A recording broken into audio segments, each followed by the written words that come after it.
push you to do a degree in UK? They are sitting in India, they're trying to sell that to students. Like worst courses that students should not study. They have clearly stated that they are looking for only highly skilled people. But there's a huge demand for construction workers in the UK. And not only the UK job market, the job market across the world is slow now. Green as fire shining bright, from the streets to satellite. Culture deep, future bright, rise together, reach new heights. From the Indus Valley to the modern day plan, we stand united, an incredible land. It all started with our nation's light, and now we march forward into the light. Hello everyone, welcome to another episode of Staying Indian. Now UK is one of the biggest job markets for when it comes to NRIs. A lot of people in India migrate to UK to either find jobs, to study, and to do a lot of different kind of businesses as well. Having said that, there are a lot of challenges in this market in the recent times.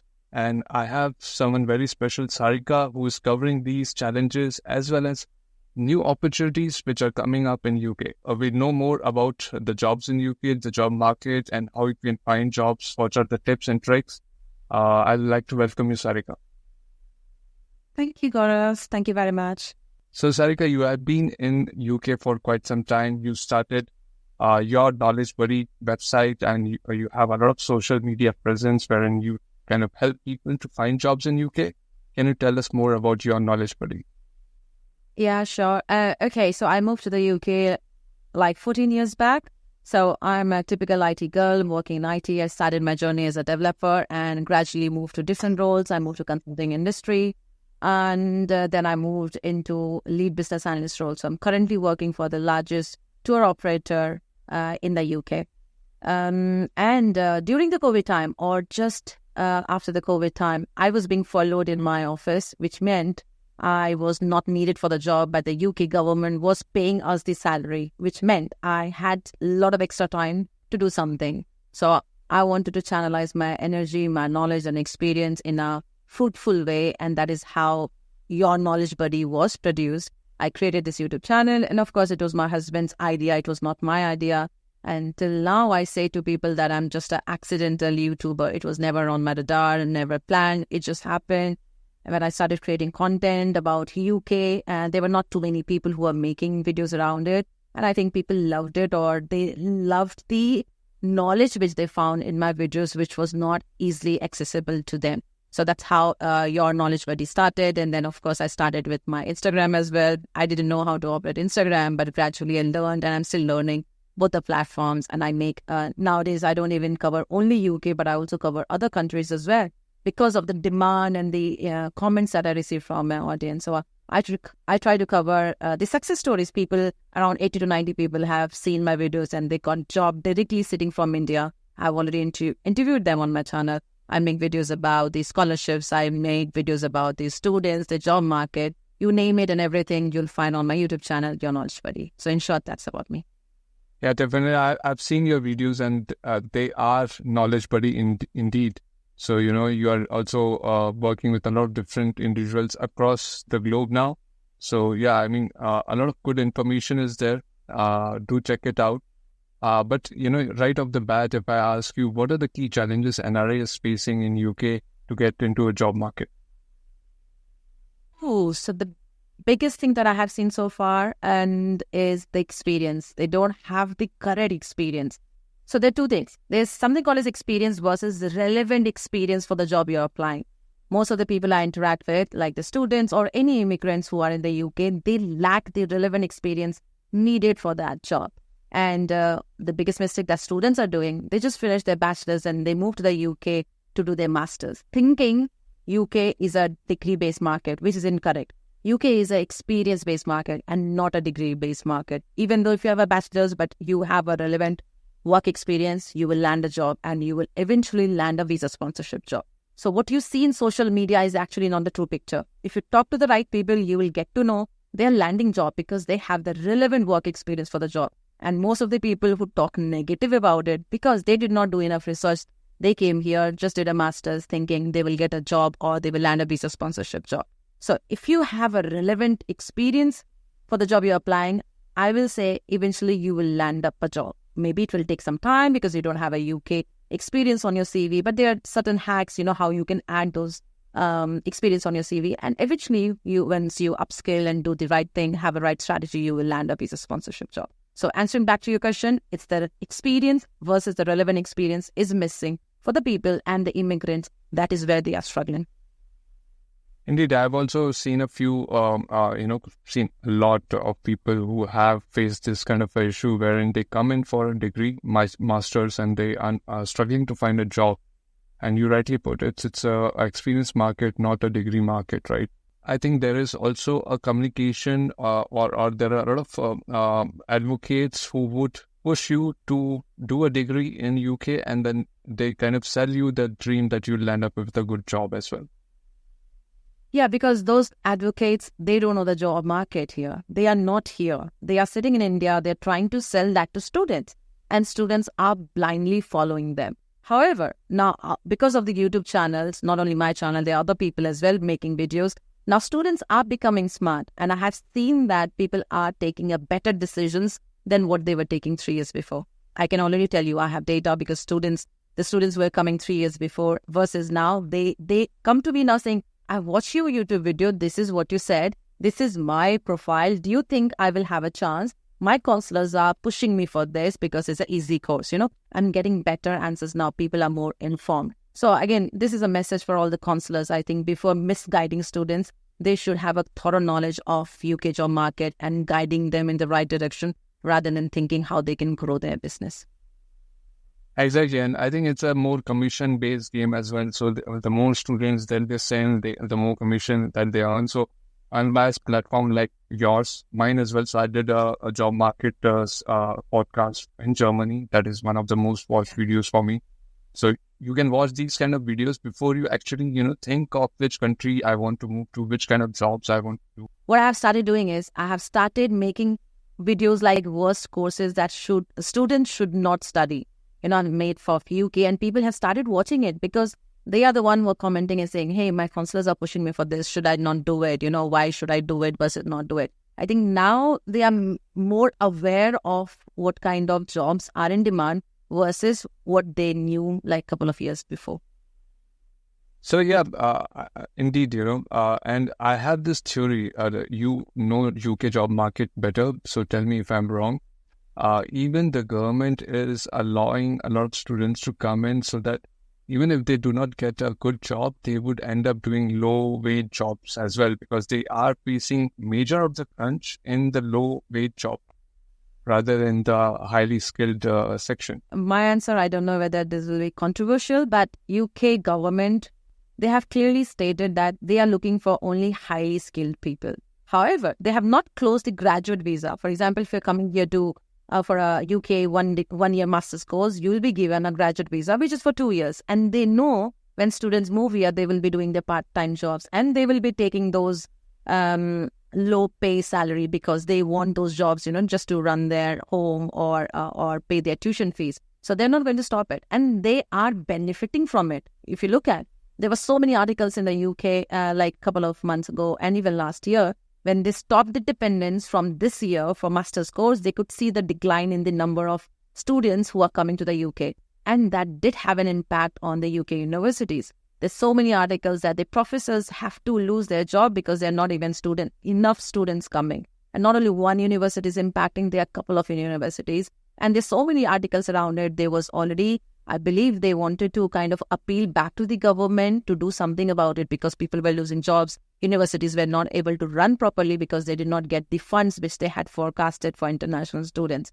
So again, I think they're experimenting from this year, and I don't know if they will be comparing the stats from Jan versus last Jan, and if they will make any better decisions for students. So they have already said that students are important for the UK economy because universities need that fund to run. There are so many jobs associated, professors, and there are so many administrators associated to it. And the restaurant jobs, which students generally take during their part-time or warehouse jobs is the students, and they need a workforce.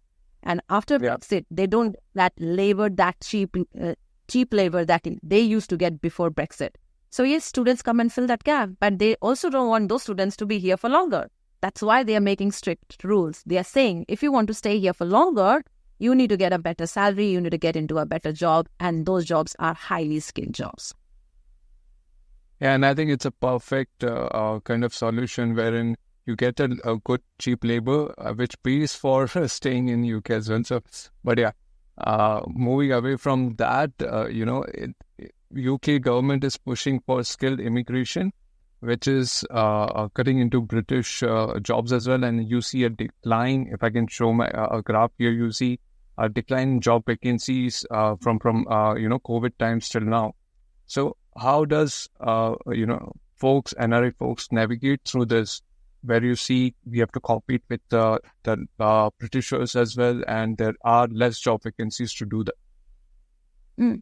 I think what people should do, NRIs in the UK, they should understand the gap in the market. They should understand which are the jobs British people can do very well versus the jobs which British people cannot do very well. So in the jobs they can do very well, they should not focus on that because their competition will be high. They should focus on the jobs that they cannot do well. For example, IT, technology, huge demand. Most of the people that you interact in the UK who are in IT are Indians, I can tell you with confidence. I'm one of them, of course, and that's the reason how I moved to the UK. And there's so many more people like me here. The next is medical. And medical, like, doctors, nurses, and even the carers, if you look at most. In fact, the ONS report and NHS reports, they published the nationalities, the maximum nationality who work in NHS are Indians, you see. And if you look at British people don't want to do those kinds of job. Either they don't enjoy it, or they find it stressful, or they think they're not good enough. So Indians who are in the UK NRIs, they should identify the gaps in the market and focus in the areas where British are not good. Then their chances of getting a visa sponsorship job will be high. The fourth point I'm going to say, not too many people know, but there's a huge demand for construction workers in the UK. And construction workers are still in the UK's immigration salary list, which means it replaced the shortage occupation list. So UK used to have a shortage occupation list before 4th of April, means the list of the jobs which are in huge demand, but there are less people. Now that list is a smaller list. It's 22 jobs now. And that list is called as immigration salary list. But if you put attention to it, there's so much demand for construction workers. And there are different job code for construction workers or carpenters or welders. So if guys are interested in that field, or if you have some experience as NRIs, there are plenty of jobs with sponsorship. And if your job is in immigration salary list, it means you don't have to achieve that high salary jobs. Like job around £25,000, £28,000, £25,000. If you achieve that kind of salary, you can get a sponsorship from companies who got a license. So message to all the immigrants who are watching your videos, find a gap in your field and then try to either learn that skill or try to gain some experience and target those jobs where there are less demand from the British people. Do not try to compete with them. If you do, of course, they will be preferred in most of the jobs because they don't require a sponsorship. You require a sponsorship. Start thinking from the employer's perspective, why they should hire you, why they should pay you £12,000 just for your fees, because the immigration health surcharge, application costs, everything has went up by 66% from this year, which is a huge jump from what it was before. And because majority of the jobs are taken out from the shortage occupation list, the employers doesn't have a huge benefit in hiring immigrants. So you have to rely on your skill sets, identify the market, and identify the top employees in your area. So in my videos, I had been talking a lot about the top 100 companies who sponsored maximum visas last year. So have a look at that, take a dump of it, identify your industry and target those companies. And then you will have a better plan and strategy to find those jobs and then find a visa sponsorship jobs. And that's how you can settle as well in the UK. Makes sense. So one of the articles on the same line I was reading was that there were a lot more number of chefs that were recruited from India than number of techies as well. So, if you see such kind of data, you'll be able to understand, okay, these are the requirements. And even in catering business, there is a higher percentage of requirement there as well, right? Yeah. In fact, I was so surprised. Last week, I went for my birthday to London to one of the restaurants. And the restaurant manager, he just identified me as your knowledge buddy. He came to me and then said, I watched your videos and I got a job directly from India. And that was a big restaurant I went to. And he worked in Taj in India, you see. And because he worked in Taj, he had a relevant experience on his profile. So the big brands in the UK, they will recognize you if you have good experience. And they do hire you. So make sure wherever you guys are, have a relevant experience on your profile. And if you have big brands on your profile, companies in the UK, they will recognize you and they will also provide you sponsorship if they see value in you. So job market is a lot dependent on the economic activity, and post-pandemic, there has been a decrease in UK economic activity as well. So how do you see overall sentiment of public spending? Is it like on increasing trend or is it decreasing trend since pandemic? So if I compare from just last year, it was market, or last 2 years, it was pretty bad. The inflation was at its peak and people were struggling here. Majority of the people, if you are running a family as a couple and if you are having just one person who is running the family, it was very difficult for the couples to survive. The rents were high, the mortgage went high, your grocery, everything was almost double what people used to pay. However, those rates have come down now. It's improving. I'm not going to say it's 100% perfect, but it's improving from that perspective. And if you look at the other side, which is about the job market, again, the job market was tough last year. Again, it is not the best now. I'm not going to say it's still tough and it's competitive. However, the number of relevant job opportunities has gone up. UK just came out of technical recession. UK was in recession. They are out of those technical recession now. It means there are jobs now, but it will take time for the companies, who are showing profit in their profit balance. And there will be more jobs which will be opening soon. So I believe, and again, it's being forecasted, the UK job market will get better. But for immigrants, again, you remember, if your focus is landing a visa sponsorship job, you have to look for the relevant work experience in your profile. If you have that, then only you may get a visa sponsorship job. So it's improving. It is still not the perfect world, I will say. Again, not only the UK job market, the job market across the world is slow now. If you compare any country, it's not the perfect anywhere. You have to think of different ideas how to land a job. In fact, yesterday I did a podcast with a person who had 10 years of experience from India and he struggled to get a job in the UK. So he started to work for free, like a voluntary job. The moment you add a voluntary kind of job experience on your CV, that helps. And he ultimately landed a very good job in a few months. And then start planning how you can do things, So he added a very important tip for me. He was saying, he started networking with people on LinkedIn. So if you are planning to come to the UK or you're already in the UK, I still think people don't know how to use LinkedIn. LinkedIn is such a powerful tool. You can do so many things about it. So instead of worrying about, the UK job market is tough, whether I'll get a job or not, think in the positive direction, or think of something that is in your control rather than something which is not in your control. Learn, network, and then be active on LinkedIn, connect with people in your network and grow your network. Go to the job fairs. Wherever you are in the UK, just Google, for example, you're in London, job fair happening in London. Look at the dates, just go there and network with people, network with people who got a visa sponsorship job as well.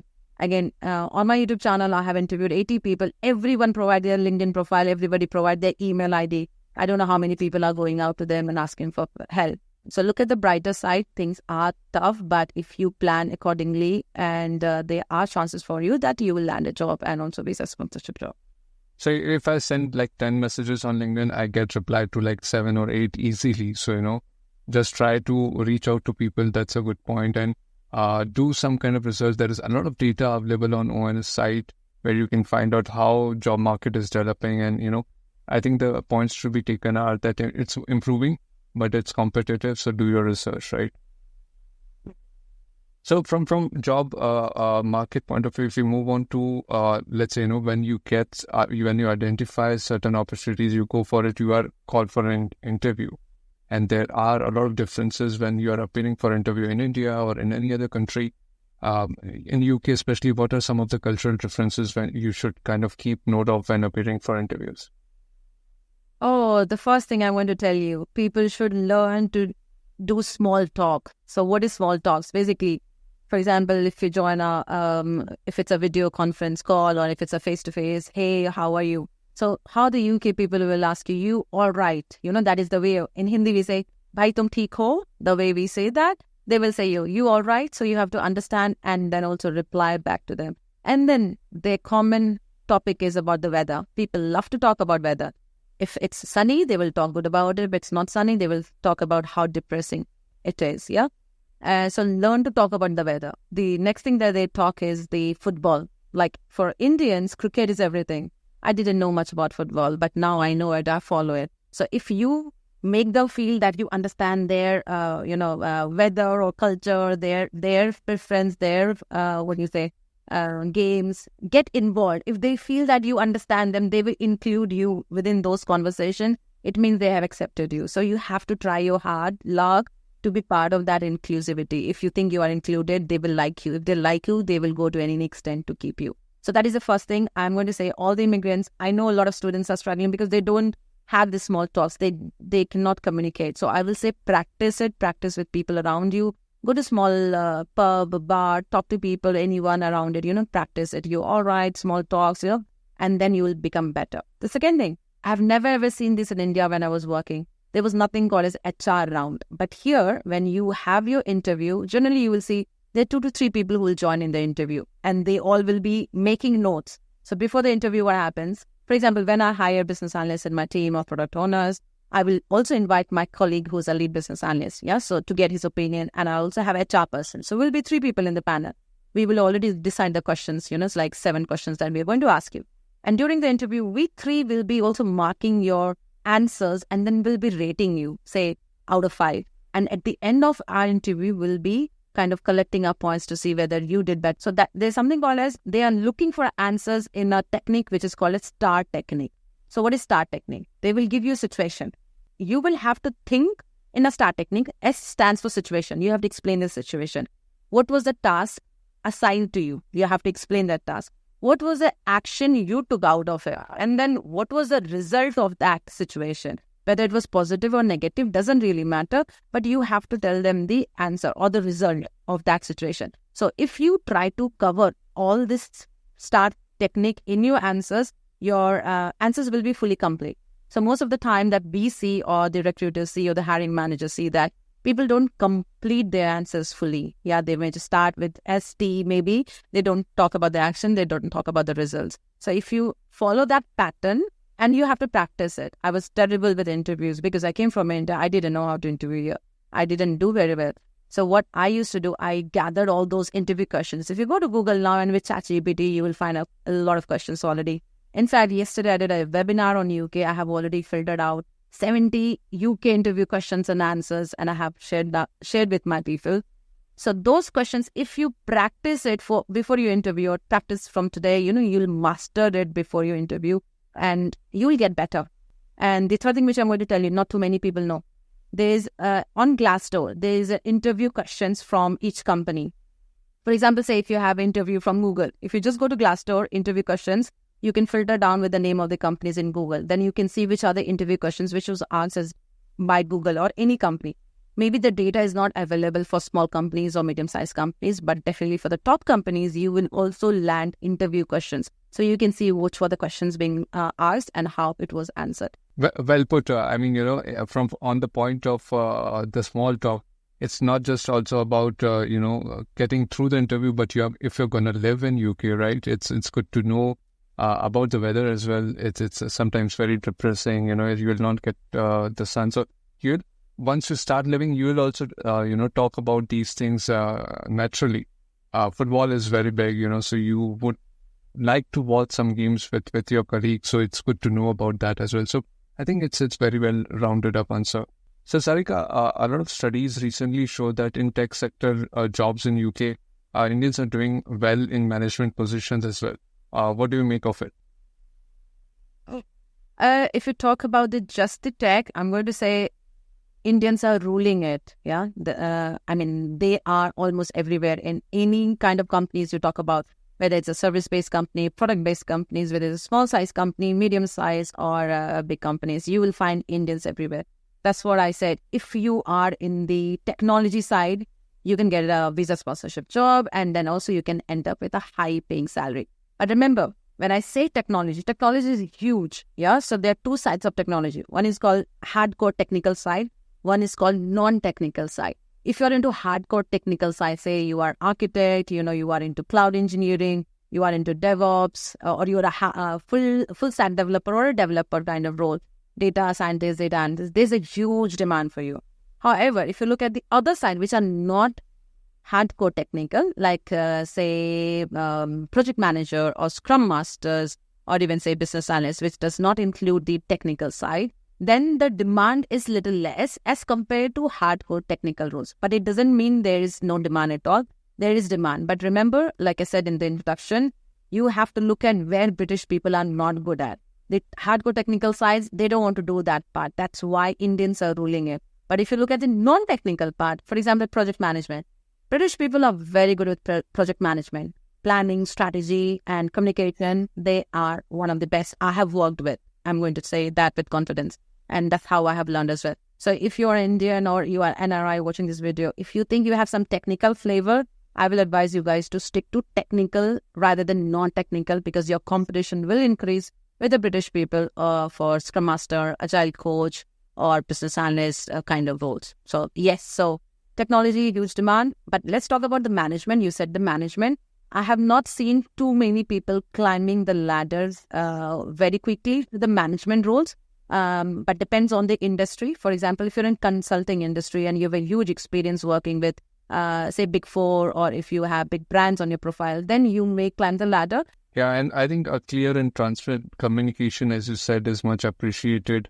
And prioritizing your task yourself is also something they kind of look out for. Handling things professionally and maturely, I think that's important, instead of, thinking that, okay, if they want things to be done, they'll have to chase me. No, it's your responsibility, own it, right?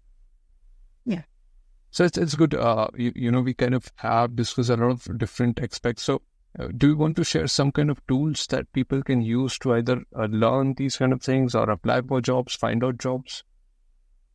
Oh, finding a job, first of all, again, two things. If you're looking for a visa sponsorship job, recently a UK student, he created a website which is now funded by the UK government. Imagine he was struggling to find a visa sponsorship job. He identified that as a problem and he created it. He presented it to his university and they liked it so much. They said, you should be applying for a different visa category in the UK, which is called UK, Innovator Founder Visa. It's a business idea. So this student is an example. He knew what was the struggle. He created it. He got banked by his university. He presented his profile and the business proposal. He got funded by the UK government. In 3 years, he will be getting his PR, which is a permanent residency. So the name of this website is www.passion-project.co.uk. This is only for immigrants, NRIs who are looking for visa sponsorship jobs, because all the jobs listed on this website are only from licensed sponsors. However, if you are an immigrant not looking for visa sponsorship jobs, my all-time favorite is LinkedIn, Reed, Indeed, and Glassdoor. If you go there, you'll find lots of opportunities. But for visa sponsorship job, if you go to Passion Project, they have already sourced all the jobs from all these relevant job sites and they have reviewed it with the UK government website who got licensed versus not. So these are the websites. I will recommend them to go and find jobs. Amazing initiative, and I think it's a very good business idea to actually map the jobs with terms of available sponsorship.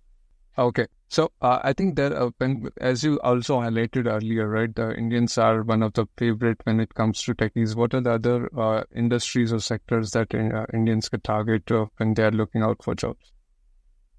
Not too many people know, but there is a huge demand for teachers. If you are into STEM, then of course with STEM, with some kind of experience from India, you can apply for the jobs. In fact, they are exempted from the salary increase. For example, you don't have to achieve the new salary threshold, which is defined by the government of 38,000. You can get a lower salary and get sponsored. Provided you are in STEM, it's going to be easy. The second thing, we don't talk enough about the finance. Finance sector, if you have experience finance. However, if you have some professional qualification in finance, for example, if you are a CA from India, if you have a CFA certification, or if you have a CIMA, ACCA, ACA, ATA, if you have all this kind of professional qualification, if you don't have a master's, that's totally fine. But if you have this professional qualification from India, your chances of getting visa sponsorship is high, high, high. You don't even have to think of masters. That is what I'm going to say. We talked about technology already. I talked about doctors. I talked about nurses. I talked about carers. I also talked about construction industry, which people are not aware of. Now, I'm going to talk about engineering. Irrespective of any engineer you are in any field, any sector, if you have certain experience, say 4 to 5 years of experience, you can find visa sponsorship jobs. So again, I have made a detailed video, which are the top companies, in each particular sector that you should be targeting. Maybe I'll provide the link to you, Gaurav, which you can add it later. So if you are into engineering, there's a huge demand for you. And the other thing which I'm going to say is research. If you're into research, if you're a scientist, again, a huge demand for you. So on a high level, those are the 9-10 jobs and industries which are still in demand in the UK. But remember, having a relevant work experience is much needed now in this competitive world as compared to degree. Do not focus on getting a lot of degrees. Yeah, UK is not a degree-based market. It's a experience-based market. So get those relevant experience and then apply for the jobs in the UK. Also, Sarika, if you can help us with average salaries in these industries, that would be really good. So it all depends which industry you're talking about. But again, on an average, UK's average salary is not very high. I think when I last checked, it was around £32,000 or something. For example, if you break the industry, again, people think doctors are paid very well in the UK. If you compare with the US, no, because NHS is not the biggest pay master here. It's a government funded, right? So the even the salary of the doctors, £46,000 maybe, or even 45. Nurses, depending on your experience and which area you're working in nursing, I have seen people getting 28,000 to 48,000 pound in nurse as well. Carers are not very good pay. They get, say, on an average 12 hours per hour, I believe, £12 per hour, or 15 hours if you are a senior carer. If you talk about, say, technology, again, technology is huge. I don't know which jobs you're talking about. If you have no experience at all, I've seen people landing jobs with £25,000, and then it can range to 80 to 100 depending on your experience, or even 120 if you're into director or architect, cloud kind of role, hardcore technical roles. It can easily touch with 120k as well. So that is the range. If you talk about, again, scientists, again, if you are starting, it can be from, again, 25,000 to it can go to 80,000. Finance, they do really pay you good. Again, on your experience, it can start from £30,000. It can go to 100 or 120 pound. And construction industry, we don't talk enough about it. What I know, even students who do a part-time job, if they are working full-time, say on a Sunday, they can earn £100 per day. That is the rate of on a construction worker jobs. So it varies from industry to industry, but depend on an average, you have to say the UK's average salary is £32,000. Amazing. I think, we discussed a lot of different things. We have covered all the points, at least at my end. Are there any kind of final tips, Sarika, you'd like to share with your audience? I will say, if you are a student, if you want to move to the UK, do not rush. Try to stay in India to gain that experience, which is much needed now in this competitive world. Having another degree will not help. But however, having said that, sitting in India and finding a job in the UK is going to get more tough. It's not that easy. Again, I do have examples where people are still getting jobs. If you have relevant work experience in your profile, if your profile is particularly niche, you keep on trying. I will not discourage anyone not to try. But again, it will be easier for people who are in the UK. So if you're planning to come to the UK, do not just come after your master's. Stay in India, get some experience for 2 years, then move to the UK. Second thing which I'm going to say, improve your communication. We Indians, of course, even my first language is Hindi. It's not English. I do struggle and I still don't think my English is good. But everyone will get chance to improve. You have to make an effort to improve. Learn the communications of soft, like I said, small talks. It's very important, even though it might be sounding funny. But there's a huge importance of that small talk. You should know how you can be social with them. And I think to start your networking, get in touch with us. You will share the channel links to Sarika and to myself as well. Let us know if you like our podcast. If you have any more questions, we'll try to answer you. We'll try to help. Thanks a lot, Sarika. Thanks a lot for taking your time and having a chat with us. We wish you well for your knowledge buddy as well. Thank you. Thank you for inviting me, and all the best to you as well. Thank you, Sharon. From the streets to satellite, culture deep, future bright, rise together.